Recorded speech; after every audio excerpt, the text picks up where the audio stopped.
Alex Stockton for Jamie Malonzo, payag kaya si Coach Tim Cone dito kung sakaling maisipan ng Barangay Ginebra San Miguel na mag-trade. Alam naman natin na gusto ni Coach Tim Cone ang player na katulad ni Alex Stockton dahil sa kanyang defensive skills at mindset sa kanyang paglalaro. Sa kanyang bilis at depensa pwede nga ito ikumpara sa laruan ni Gabe Norwood ng Rain or Shine Elastro Painters. Posibleng pumayag dito ang Converge Fiberxers kung si Jamie Malonzo ang ibigay ng Barangay Ginebra na kapalitan kay Alex Stockton, dahil si Jamie Malonzo lang naman ang pwedeng ipantapat ng Ginebra sa trade dito kay Alex Stockton upang mapapayag nila ang Converge Fiberxers. Ang ganitong trade ay parehong makikinabang ang dalawang koponan dahil sa kakayahan ng dalawang player na nasabi. Magagampanan nga nila ang ibibigay sa kanilang role.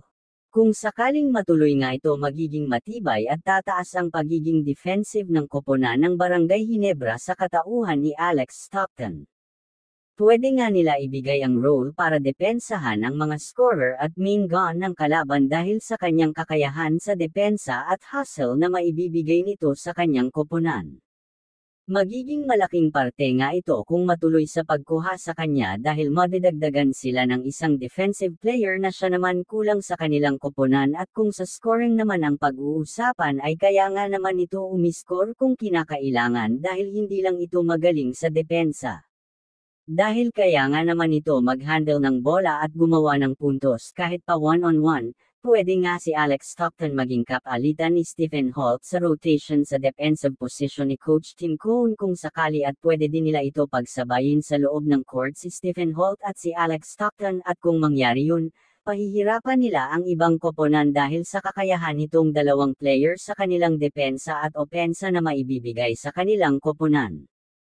Samantala, kung si Jamie Malonzo naman ang mapupunta sa Converge Fiberxers ay siguradong malaki ang magiging contribution nito sa koponan dahil na din sa kanyang klase ng paglalaro.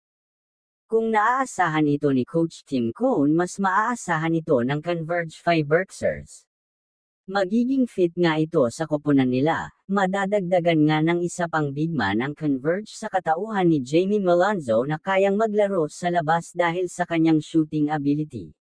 Mas nakakatakot ang Converge kung makuha nila si Jamie Malonzo dahil pwede nila ito pagsabayin sa kanilang Twin Tower dahil hindi naman ito magsisiksikan sa painted area at kung sa depensa naman ang pag-uusapan ay hindi naman ito pahuhuli si Jamie Malonzo dahil kaya naman ito bumantay ng mga bigman.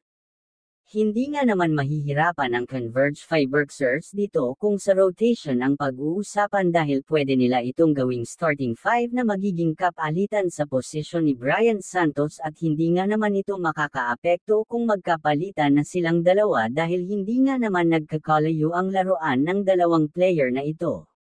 At mabibigyan pa ng minuto ang iba pang guard ng Converge Fiberxers kung matuloy ang pagkuha nila kay Jamie Malonzo dahil mababakante na ang may iwanang posisyon ni Alex Stockton. Sigurado na nga naman tayo na aaprubahan agad ito ng PBA dahil parehas ng level ang ganitong trade transaction na gagawin ng dalawang koponan na ito, wala ngang magiging lapses na mangyayari dito dahil hindi nga naman nagkakalayo ang mga asset nito sa pag-trade sa kanila.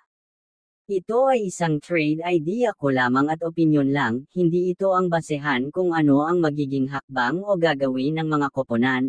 Malaya tayong magsabi ng ating opinyon base sa ating nakikitang possibilities at kung kayo naman ang aking tatanungin, ano ang inyong opinyon base sa ating napag-usapan? Komento mo lang sa ibaba ng video ang inyong mga opinyon at ating pag-uusapan yan sa ibaba. Yun lamang po at maraming salamat sa inyo.